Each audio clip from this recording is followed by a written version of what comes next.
I'm a massive fan of the Star Wars prequel trilogy, and this is a very similar video to what I made the other day when we were talking about the Phantom Menace, but I thought it was time to give some love to Attack of the Clones. This video has a very simple premise. It is split into two parts. We're gonna start with a couple of hidden deleted scenes that most fans don't know about, and in the second half of this video, we're going to have some fun and look at some continuity mistakes you might have missed.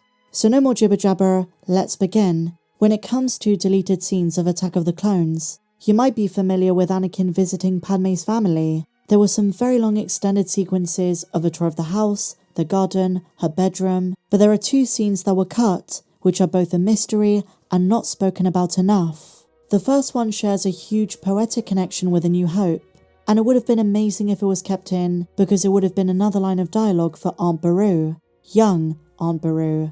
Bonnie Peace returned in the Kenobi show, but did you know in episode 2, she had more dialogue which was cut. In the scene in question, Beru and Padme are at the last homestead making food for Anakin in the kitchen. Now while this scene didn't add too much to the movie itself, in terms of the Skywalker saga, Luke never got to meet Padme, so imagine if years prior to his birth, his mother once stood where he ate food every day. They exchange a conversation about the differences in climate of Naboo and Tatooine, and it gives us a sense that while it's true in the final cut Padme still spends time at the last homestead, she had a special conversation and friendship with who had become Luke's adoptive guardian, who knew quite a lot about Padme, things she would one day keep hidden from Luke. And the second deleted scene in question, which we only have a couple of frames for, demonstrates that it was Padme who completed C-3PO. It adds so much depth and meaning to Anakin and Padme's relationship, and her eventual legacy after her death. To put this in perspective,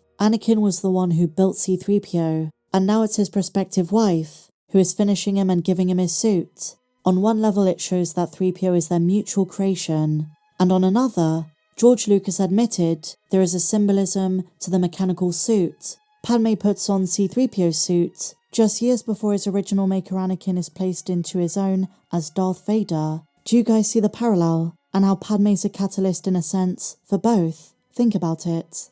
The fear of losing Padme and Palpatine exploiting that fear led Anakin down a path of darkness. So the suit has a double and even triple meaning. And if they'd kept this in, we would never have seen C-3PO the same way again. In a sense, Padme's legacy lives through him.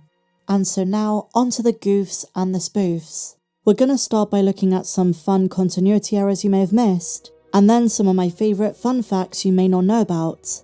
And I should say as a disclaimer, this video is not all encompassing, so if some of your favourite facts are not mentioned, let me know down below. These are just a few of my favourites, so no more jibber jabber, let's begin. These have been the subject of many memes and jokes for the last 2 decades, and let's begin with Ki-Adi-Mundi. At Petronarchy Arena during the Battle of Geonosis, when he first ignites his lightsaber it is blue, but after Yoda and the clones arrive his lightsaber is inexplicably green. This was a mistake. Seconds later when he gets on the ship, his lightsaber is blue again. This was later retconned to be explained as him having a lightsaber that contains 2 crystals, and he could switch between them at will. So basically they looked at it and said, nah, you know what, that's not a mistake, that is canon. Perfection, chef's kiss.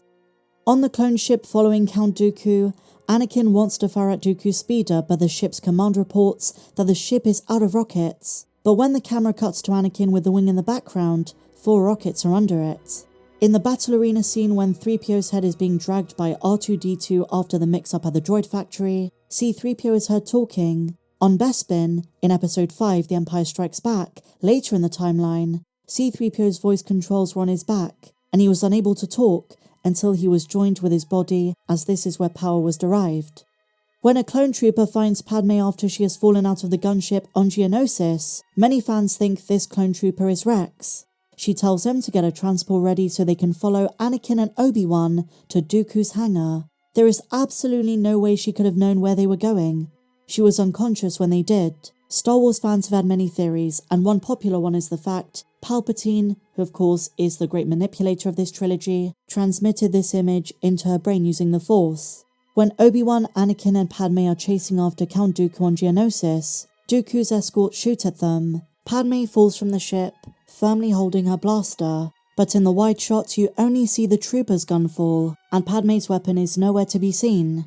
Here's another famous goof. When Yoda says, "Concentrate all your fire on the nearest starship," he doesn't have his signature backward syntax. On the nearest starship, "all your fire concentrate" would have been more appropriate and in character. Was Yoda messing with us the whole time? Or due to the importance and urgency of the situation, did he strain to talk with a normal syntax to get the message across loud and clear?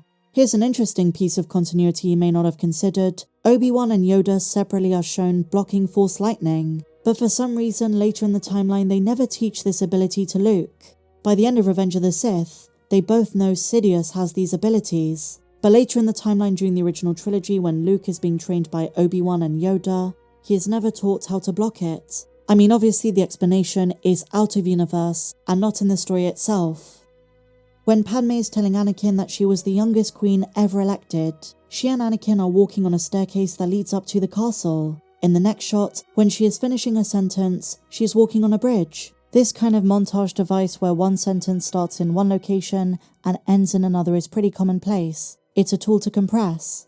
You may have noticed in the Camino scenes of episode 2, Ewan McGregor's beard is noticeably fake. This is because after filming had wrapped, he had shaved his beard for another role. But here comes George Lucas wanting reshoots and well, they had to come up with some kind of solution. Another interesting fact is that at various points in the film, notably with Jango and some Anakin scenes, the shots were flipped. So a couple of times you see Jango's visor on the wrong side.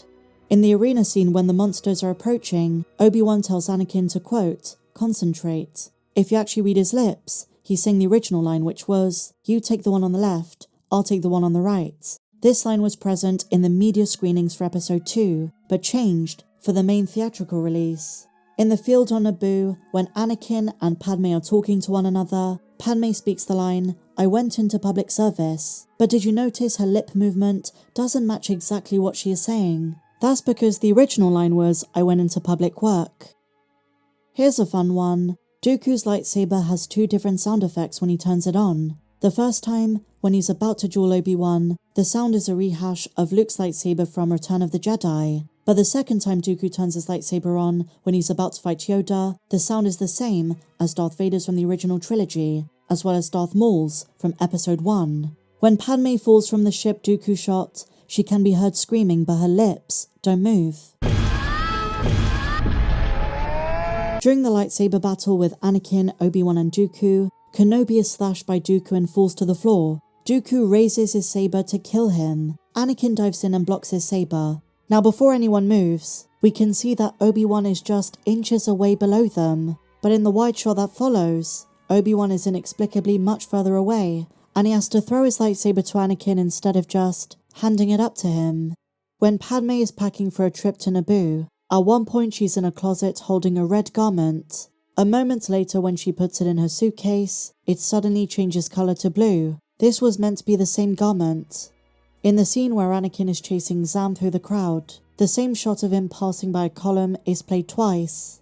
When Obi-Wan is at the Jedi Temple Library and Jocasta Nu is helping him locate the Camino system, he points to where it ought to be, on the centre left of the screen. But as Jocasta focuses on the star map, it only zooms on the centre of the galaxy, nowhere near where Obi-Wan was pointing. He was pointing on the far left.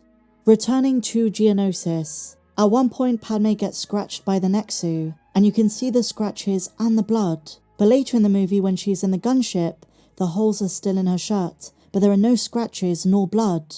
In one scene, Count Dooku mispronounces the word Coruscant, and instead, he says Coruscanti. I think he went Italian for that one. When Anakin and Padme travel from Coruscant to Naboo, they are ordered to travel in disguise as refugees. But Anakin does not hide his distinctive Padawan hairstyle which gives him away, and Padme continues to dress in fancy outfits and a fancy hairstyle. So now we move into the fun fact section which very few fans know about. Did you know, in the Coruscant traffic sequence, when Obi-Wan and Anakin are trying to chase after Zam Wesell, and Obi-Wan is hanging from the assassin droid, we come across 2 familiar-looking aliens in a speeder who many fans mistakenly assumed are Sebulba and Rats Tyrell, the pod racers from the Phantom Menace. While they are a Doug and an Alina respectively, they're not those characters. The Doug is Soboka, and the female Alina is Bog Tyrell. And did you know both of these characters appear later in the movie at Dex's Diner 2 in the background? Did you know the space traffic as seen in Palpatine's office repeats itself during every scene, day or night?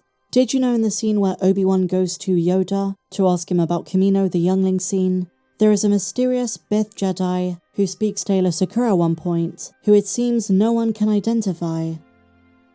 Here's a fun fact you might be aware of. Anthony Daniels and Ahmed Best, C-3PO and Jar Jar Binks, also played human customers at Outlander Club on Coruscant. According to George Lucas, Obi-Wan hiding in the Geonosis asteroid field teaches young Boba Fett a lesson he uses to his advantage in The Empire Strikes Back. Having learned how Obi-Wan hid from him and his dad, Boba knows the trick Han Solo is using to hide in Episode 5, and is able to find him as a result. Just a bit of poetry that George decided to throw in,